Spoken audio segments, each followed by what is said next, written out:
పైకి ప్రశాంతంగా కనిపిస్తున్న సముద్రం అడుగున బడబాగ్ని రగులుతోందా? తెలంగాణ కాంగ్రెస్ ప్రభుత్వంలో ఇప్పుడు సరిగ్గా ఇదే జరుగుతుందా? అందరం ఒక్కటే, అంతా ఐక్యమైన పైకి చెబుతున్నా లోపల మాత్రం ఆధిపత్య పోరు, అసంతృప్తి జ్వాలలు ఎగిసిపడుతున్నాయంటే అవునని అంటున్నాయి తాజా రాజకీయ పరిణామాలు.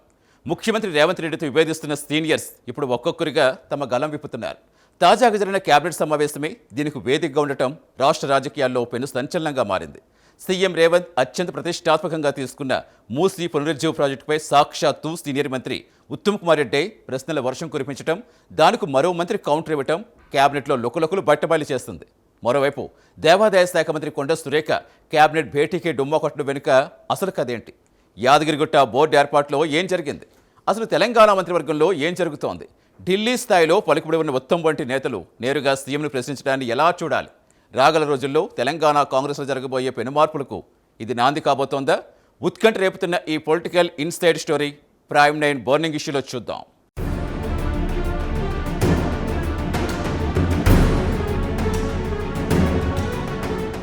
తెలంగాణలో కాంగ్రెస్ ప్రభుత్వం ఏర్పడిన నాటి నుంచి పార్టీ కంటే ముఖ్యమంత్రి రేవంత్ రెడ్డి ఇమేజ్ ఎక్కువగా ప్రొజెక్ట్ అవుతోందన్న చర్చ రాజకీయ వర్గాల్లో బలంగా ఉంది.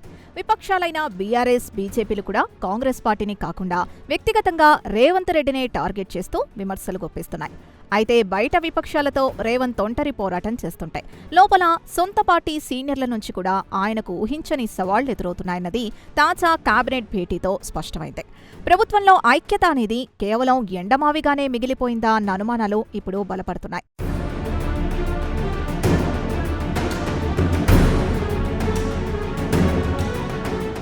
తాజాగా జరిగిన రాత్రి మంత్రివర్గ సమావేశం మంత్రుల మధ్య ఉన్న భిన్నాభిప్రాయాలకు, కమ్యూనికేషన్ గ్యాప్కు అద్దం పట్టింది.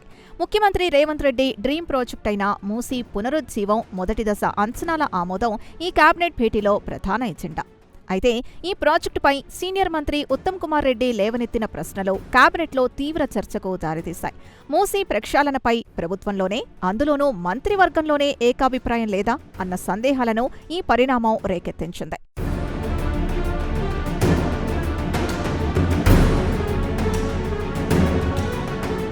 మూసీ ప్రాజెక్టుకు సంబంధించి ఉత్తమ్ కుమార్ రెడ్డి కొన్ని టెక్నికల్, లాజికల్ ప్రశ్నలను కేబినెట్ ముందు ఉంచినట్లు తెలుస్తోంది. అసలు మూసీకి మంచినీళ్లు ఎక్కడ్నుంచొస్తాయి? 2.5 టీఎంసీల నీటిని ఎత్తిపోసేందుకయ్యే ఖర్చు ఎంత? దీనిపై స్పష్టతుందా అని ఆయన నేరుగా సీఎంని ప్రశ్నించినట్లు సమాచారం. ఒక సీనియర్ మంత్రి, అందులోనూ నీటిపారుదల శాఖ మంత్రిగా ఉన్న ఉత్తమ్ ఇలాంటి ప్రాక్టికల్ ప్రశ్నలు అడగడంతో కేబినెట్లో ఒక్కసారిగా వాతావరణం వేడెక్కిందట.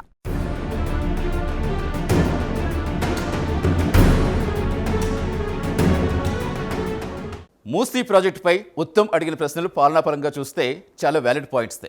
కానీ రాజకీయ కోణంలో చూస్తే మాత్రం అవి సీఎం రేవంత్కి ఇబ్బంది కలిగించేవే. మరి ఉత్తమ్ ప్రశ్నలకు సీఎం రేవంత్ ఎలా రియాక్ట్ అయ్యారు? ప్రతిపక్షాల్లో మాట్లాడితే ఎలాగన్నా అని మరో మంత్రి ఉత్తమ్కు ఎందుకు కౌంటర్ ఇవ్వాల్సి వచ్చింది? సాగునీటి ప్రాజెక్టుల ఫైళ్లపై ఉత్తమ్ వ్యక్తం చేసిన అసహనం వెనుక ఉన్న అసలు కదేంటో చూద్దాం.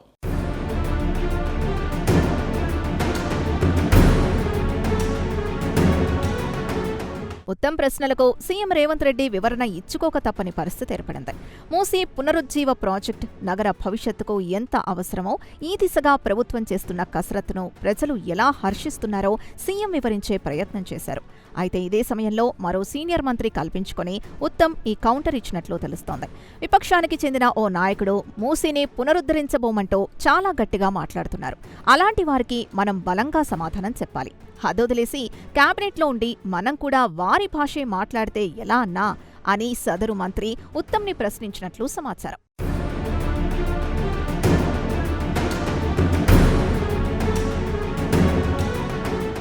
ఈ పరిణామం చూస్తుంటే మూసీ ప్రక్షాళనపై ప్రభుత్వంలో ఉన్న విభేదాలు విపక్షాలకు రెడీమేడ్ అస్త్రాలుగా మారుతున్నాయన్న ఆందోళన కాంగ్రెస్ వర్గాల్లో వ్యక్తమవుతోంది. అయితే ఉత్తమ్ కుమార్ రెడ్డి కేవలం మూసీ ప్రాజెక్టు దగ్గరే ఆగలేదు. తన శాఖకు సంబంధించిన సాగునీటి ప్రాజెక్టుల ఫైళ్ల కదలికలపైన ఆయన తీవ్ర అసహనం వ్యక్తం చేశారు. సవరించిన అంచనాల ఫైళ్లు మంత్రివర్గానికే రావడం లేదని, వాటిని పొంతనలేని కొర్రీలు వేసి అడ్డుకుంటున్నారని ఆయన మండిపడ్డారట.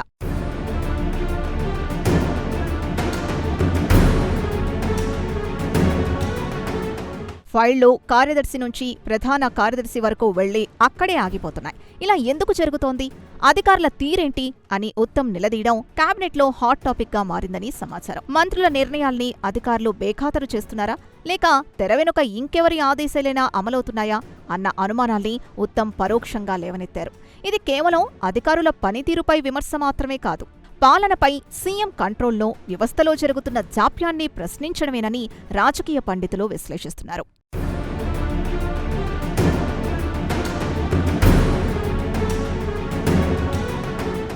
కేబినెట్లో అసంతృప్తి సెగలు కేవలం ఉత్తమ్ కుమార్ రెడ్డికే పరిమితం కాలేదు.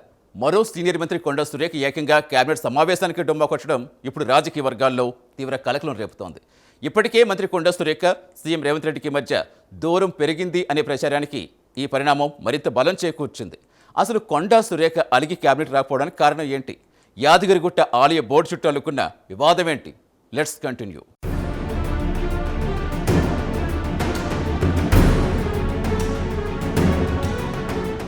తెలంగాణ రాజకీయాల్లో ఫైర్ బ్రాండ్గా పేరున్న మంత్రి కొండా సురేఖ తాజా కేబినెట్ భేటీకి హాజరు కాకపోవడం వెనుక పెద్ద కథే నడుస్తోందని సమాచారం. గత కొంతకాలంగా సీఎం రేవంత్కు ఆమెకు మధ్య గ్యాప్ వస్తోందన్న ప్రచారం జరుగుతోంది. గతంలో సురేఖ కుమార్తె చేసిన కొన్ని సోషల్ మీడియా కమెంట్స్ కూడా పార్టీలో కంపరం పుట్టించాయి. అయితే ఇప్పుడు తాజాగా యాదగిరిగుట్ట ఆలయ బోర్డు ఏర్పాటు వ్యవహారం ఈ వివాదానికి ఆజ్యం పోసినట్లు తెలుస్తోంది.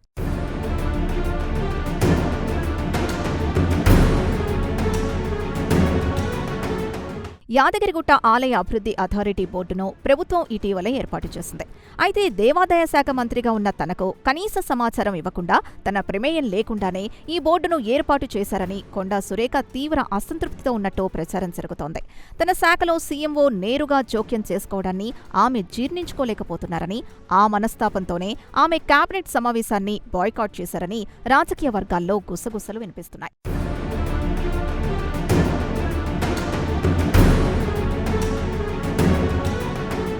ఈ పరిణామాల్ని నిశితంగా గమనిస్తాయి. ఒక మూసీ ప్రాజెక్ట్ లేదా ఒక దేవాదాయ శాఖ మాత్రమే కాదు, చాలా అంశాల్లో మంత్రులకు, ముఖ్యమంత్రికి మధ్య కమ్యూనికేషన్ గ్యాప్ వస్తోందన్నది స్పష్టంగా అర్థమవుతోంది. మంత్రులకు స్వేచ్ఛ లేదన్న భావన, నిర్ణయాలన్నీ ఒకే కేంద్రం నుంచి జరుగుతున్నాయన్న అసంతృప్తి సీనియర్లలో గూడు కట్టుకుంటోందా అన్న ప్రశ్నలు ఉత్పన్నమవుతున్నాయి. ఇది భవిష్యత్తులో ప్రభుత్వ మనుగడకు, పార్టీ ఐక్యతకు తీవ్ర నష్టం చేకూర్చే ప్రమాదం ఉందన్న ఆందోళన కాంగ్రెస్ శ్రేణుల్లో వ్యక్తమవుతోంది.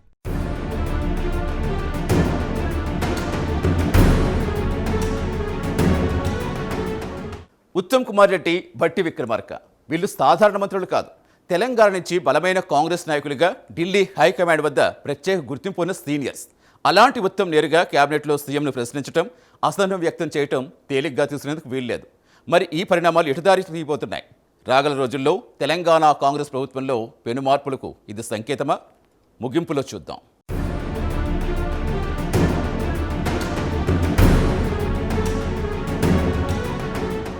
కాంగ్రెస్ పార్టీకి ఒక ప్రత్యేకమైన సంస్కృతి ఉంది. అంతర్గత ప్రజాస్వామ్యం పేరుతో నాయకుల మధ్య విభేదాలు రచ్చకెక్కడం ఆ పార్టీలో సహజం. ఇప్పుడు తెలంగాణలో కూడా అదే కాంగ్రెస్ కల్చర్ మళ్లీ మొదలైందా అన్న చర్చ జరుగుతోంది.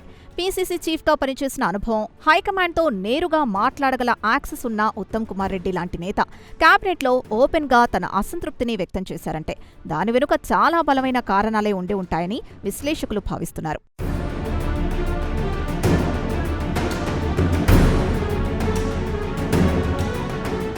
ఉత్తమ్ లేవనెత్తిన ప్రశ్నల్ని కేవలం ఒక ప్రాజెక్టుకు సంబంధించిన సందేహాలుగా మాత్రమే చూడలేం. అది పాలనాపరమైన పారదర్శకతను, అధికారుల ఆధిపత్యాన్ని ప్రశ్నించే ఒక బలమైన వాయిస్. దీన్ని సీఎం రేవంత్ రెడ్డి తేలిగ్గా తీసుకుంటే భవిష్యత్తులో మరికొందరు మంత్రులు కూడా ఇదే బాట పట్టే అవకాశం ఉంది. విపక్షాలు రేవంత్ను టార్గెట్ చేస్తున్న సమయంలో సొంత పార్టీ నేతలు కూడా ఆయనకు అండగా నిలబడకపోగా ఇలా కేబినెట్లోనే నిలదీయడం రేవంత్ నాయకత్వానికి ఒక పెద్ద సవాల్ లాంటిది.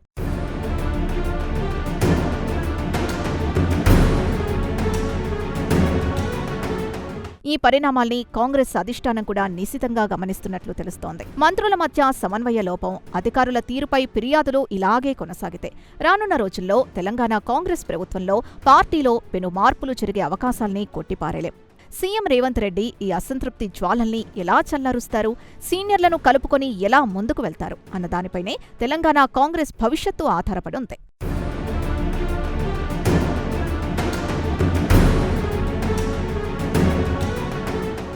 బయట శత్రువులతో పోరాటం కంటే లోపల ఉన్న అసంతృప్తులు మేనేజ్ చేయటమే ఏ నాయకుడికైనా అతిపెద్ద సవాల్. ఇప్పుడు సీఎం రేవంత్ రెడ్డి ముందున్న అసలైన పరీక్ష ఇదే. మూసీ ప్రక్షాళన వంటి బృహత్తర ప్రాజెక్టులు సక్సెస్ కావాలన్నా, సంక్షేమ పథకాలు ప్రజల్లోకి వెళ్లాలన్నా ముందుగా కేబినెట్లో ఏకాభిప్రాయం ఉండాలి. మంత్రుల మధ్య సమన్వయం లోపించి ఫైళ్లు అధికారుల టేబుల్ చుట్టూ తిరుగుతుంటే అంతిమంగా నష్టపోయేది ప్రభుత్వమే, ప్రజలే. ఉత్తమ్ సంధించిన ప్రశ్నలు, కొండా సురేఖ డుమ్మా ఇవన్నీ కేవలం చిన్నపాటి విభేదాలా, లేక రాబోయే రాజకీయ తుఫానుకు ముందస్తు సంకేతాలా అనేది కాలమే తేల్చాలి.